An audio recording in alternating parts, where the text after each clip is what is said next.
You See What I See, exclusive on Spotify. Download Anchor untuk bikin podcastmu gratis.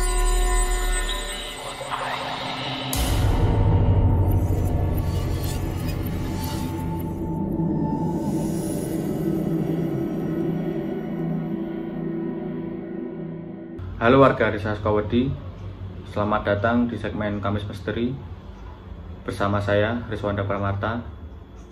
Kali ini saya akan membacakan sebuah cerita mistis tentang kejadian di salah satu rel kereta api. Seperti apa ceritanya? Mari kita simak bersama.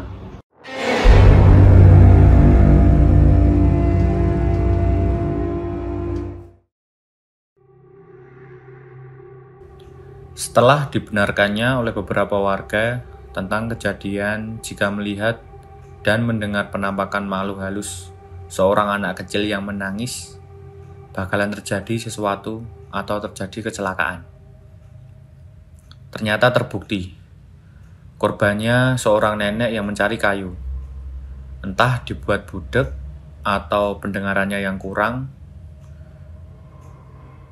kejadian tersebut terletak tidak jauh dari korban kecelakaan sebelumnya di sekitar jembatan rel kereta api.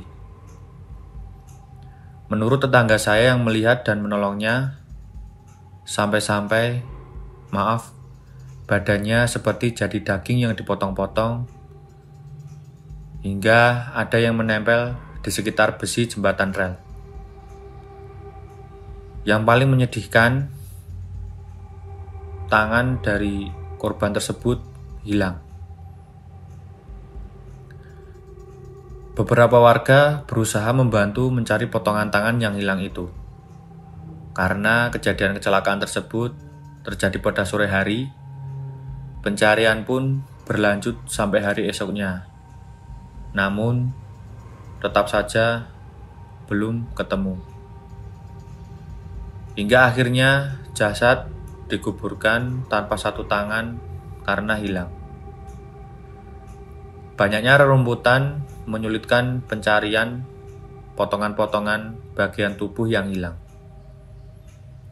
Banyak warga yang mengira kalau tangannya itu masuk ke kali, atau mungkin terbawa kereta yang menabraknya, atau malah sudah remuk terlindas. Tempat tinggal nenek itu terletak di seberang kali. Perihal kejadian tentang nenek yang tangannya hilang itu sampai menghantui tangga saya bernama Rifki. Kejadian tersebut terjadi ketika malam hari atau hari esoknya setelah si nenek itu tewas. Dia pulang dari merantau di Jakarta. Dan bis yang ia tumpangi dari Jakarta sampai ke kota saya sekitar jam 2 pagi. Waktu dia pulang, dia berjalan kaki menuju rumah. Dia melihat penampakan seorang nenek-nenek yang di punggungnya sedang menggendong tumpukan kayu. Rifki pun bertanya kepada nenek tersebut, "Mbah, kok jam segini udah cari kayu?" tanya Rifki. Nenek itu hanya menunduk, terlihat kesusahan membawa kayu yang di punggungnya. Nenek itu terlihat bungkuk. Rifki pikir karena beban kayu yang ada di punggungnya. "Simbah mau kemana?" tanya Rifki. Sekali lagi, nenek itu hanya diam, tak menunjukkan respon apapun dari pertanyaan Rifki. "Simbah pulangnya mana?" tanya Rifki lagi.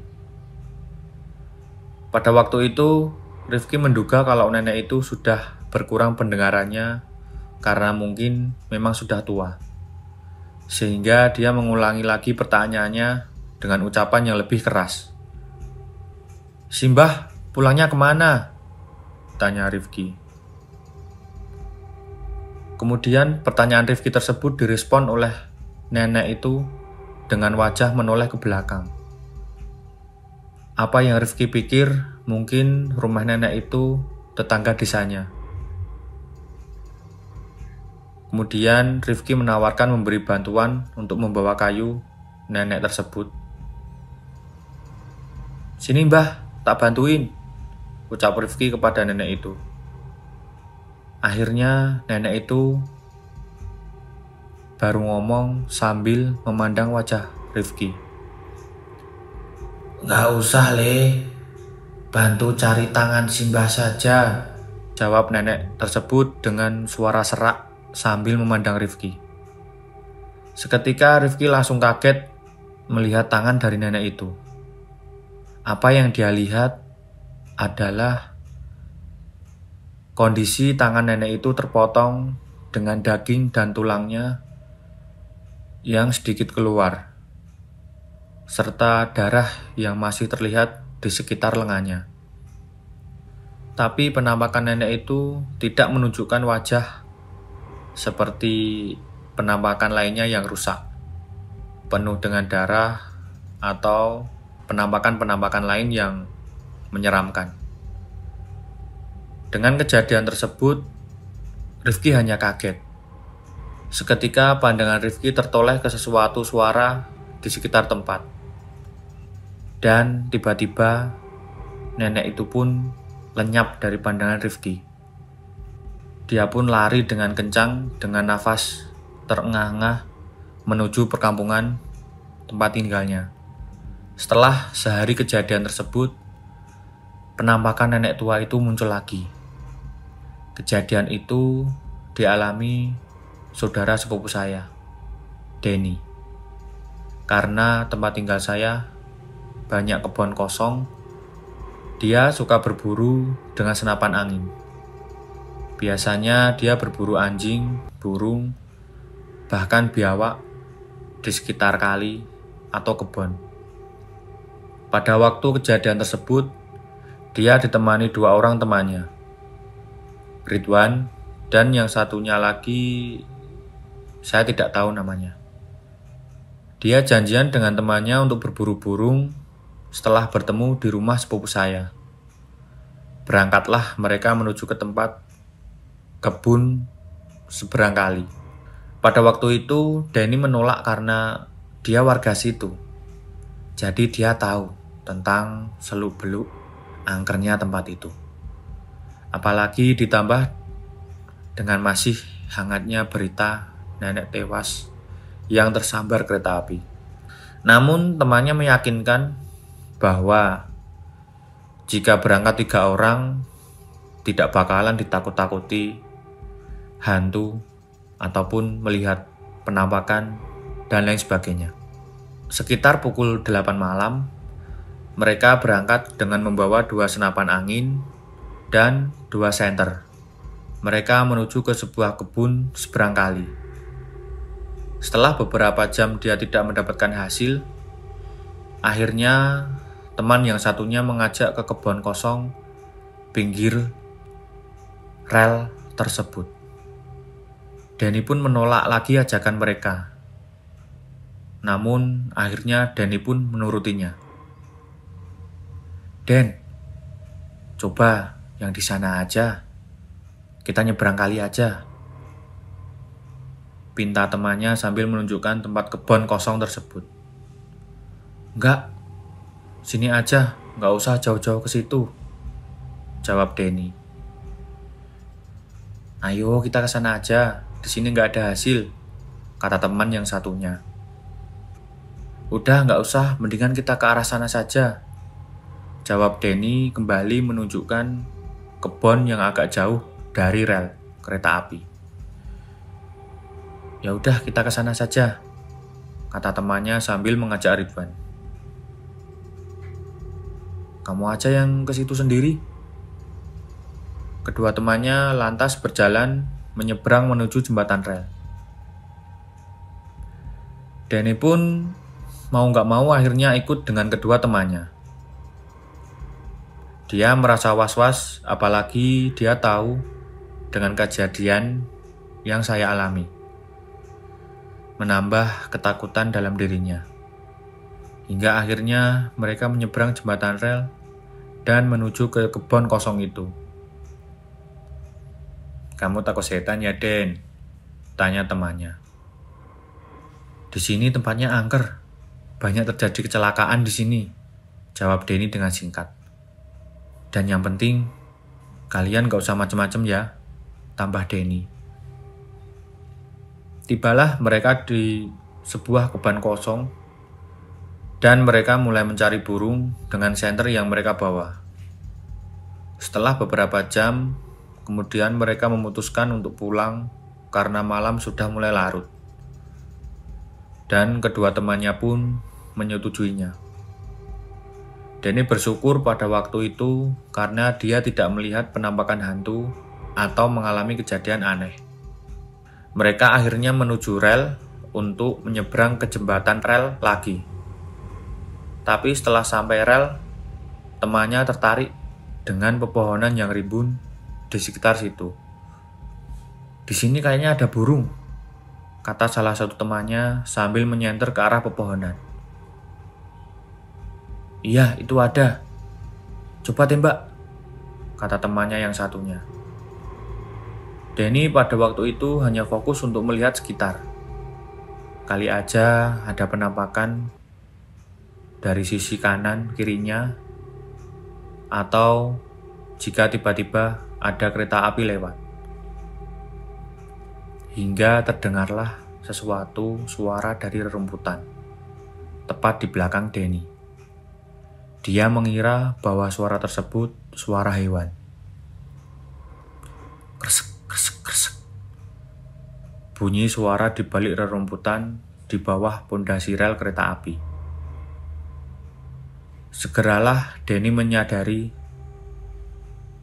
kemudian menyinari sumber suara tersebut dengan senter yang dipegang olehnya. Dia belum menemukan sesuatu apa yang dia dengar. Sementara teman yang satunya fokus ke arah pohon dengan mengarahkan senapan anginnya, dan teman yang satunya lagi menyinari apa yang mau dibidik. Duar! Terdengar bunyi suara senapan angin. "Wah, kena, jatuh tuh," ucap salah satu temannya. Ridwan yang membawa senter itu pun langsung turun ke pondasi rel dan menuju rerumputan jatuhnya burung yang ia tembak. Sementara Denny dan teman satunya hanya menunggu di atas pondasi. "Kemana tadi jatuhnya?" tanya salah satu temannya. Setelah mereka mencari burung yang ditembak, salah satu teman mendengar suara seperti yang Denny dengar. Kresek, kresek, kresek.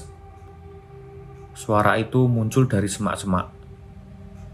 Hingga akhirnya Ridwan yang turun ke pondasi rel dengan kagetnya melihat sosok seorang nenek yang sedang membungkuk di sekitar rerumputan seperti mau mengambil sesuatu.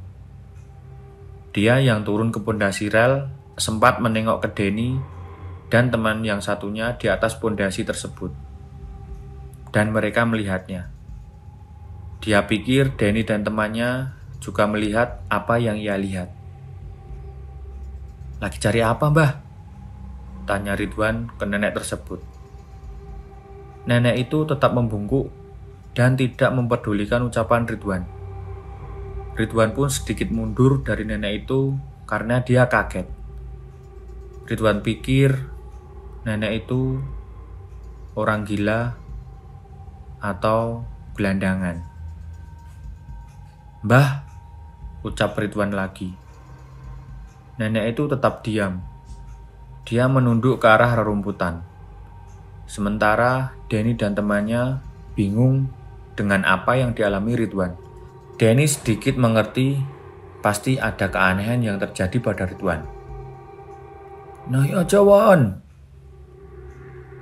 ucap Denny kepada Ridwan. Ridwan yang merasa kasihan sekaligus kaget dan penasaran apa yang dicari dari nenek itu, Ia membantu dengan menyinari di sekitar bawah dari nenek itu. Tetapi karena rimbunnya rerumputan, jadi dia tidak tahu apa yang nenek cari. "Cari apa, Mbah?" Ridwan mengulangi pertanyaannya kepada nenek itu. Nenek itu lalu menghadap Ridwan dan menjawab, "Tolong carikan tangan Simbale," jawab nenek itu dalam suara seraknya. Seketika senter Ridwan dihadapkan kepada nenek itu. Dia mendapati tangan nenek itu yang putus dengan daging dan tulangnya terlihat serta darah yang masih terdapat di lengannya. Ridwan langsung menaiki pondasi rel dengan gugup sampai-sampai senter yang ia bawa terjatuh dan ia tidak sempat mengambilnya. Sementara Denny langsung mengajak kawannya untuk berjalan menyeberang menuju jembatan rel. Akhirnya Ridwan menusul dari belakang dengan tergesa-gesa. Setelah melewati jembatan rel, baru Ridwan mengatakan kepada Denny dan temannya tentang apa yang ia lihat. "Kamu lihat nggak tadi ada nenek-nenek di bawah rel?" tanya Ridwan. "Nenek apaan?" jawab temannya yang satunya. Sementara Denny hanya diam dan mempercepat langkah kakinya agar cepat sampai ke rumah. Hingga akhirnya sampailah di rumah Denny. "Kalian diomongin nggak percaya kalau di situ tempat angker," ucap Denny. "Emang kamu lihat apa?" tanya temannya. "Aku lihat nenek-nenek bungkuk sambil sibuk mencari sesuatu. Tadi pas aku mau mencari burung yang kita tembak," jawab Ridwan sambil terbata-bata. "Kita tidak lihat apa-apa. Tadi aku sempat bingung. Kamu ngomong sama siapa?" ucap temannya. "Terus gimana?" tanya Denny. "Nenek itu terus mencari sesuatu. Setelah itu, dia menjawab, 'Bantuin cari tangan saya.' Begitu," jawab Ridwan. Di sana baru 3 hari kejadian kecelakaan kereta api. Dan asal kamu tahu, tangan si nenek itu hilang, ujar Denny. "Hah? Apa, Den?" jawab kedua temannya. Mereka terkejut mendengar perkataan Denny. Tapi dengan kejadian tersebut, Ridwan bukannya takut, tapi malah mengajak Denny dan temannya untuk mengobati rasa penasarannya. Dia ingin tahu apa yang dicari nenek itu. Mungkin saja nenek itu memang berada di sekitar situ, dan itu bukan merupakan sebuah penampakan. "Tapi kayaknya nenek itu mencari tangannya deh," ucap Ridwan. "Soalnya nenek itu kelihatan sibuk mencari sesuatu." "Mungkin aja tangannya," tambah Ridwan. Mungkin," jawab Denny. "Gimana kalau kita besok ke situ? Lihat tempat kemarin. Apalagi senterku jatuh di situ. Sekalian aku mau ambil senterku," tambah Ridwan. Denny sebenarnya tidak mau ke sana, karena penampakan nenek tersebut seperti penampakan lainnya, hanya menakuti orang yang lewat. Tapi dengan bujuk rayu kedua temannya, akhirnya Denny pun mau. Besoknya mereka menuju ke tempat tersebut. Setelah mengamati tempat di mana penampakan nenek itu yang sedang mencari tangannya, beberapa jam kemudian ketemulah tangan nenek itu. Mereka sangat kaget dengan apa yang dilihatnya. Tangan dari nenek itu sudah hampir hancur membusuk. Banyak lalat dan semut di tangan nenek itu. Dan yang lebih mencengangkan, potongan tangan nenek yang lepas itu ditemukan sedang menggenggam senter yang jatuh kemarin malam, yaitu senter milik Ridwan. Sungguh kejadian aneh dan tidak masuk akal. Denny dan teman-temannya pun langsung memanggil warga untuk meminta pertolongan. Dia menjadi takut untuk mengambil potongan organ tangan nenek tersebut. Setelah beberapa menit kemudian, warga mulai berdatangan untuk melihat salah satu tangan nenek korban kecelakaan yang hilang itu dan kemudian mengevakuasinya.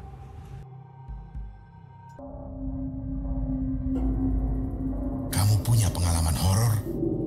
Kirim ceritamu ke podcast.cerita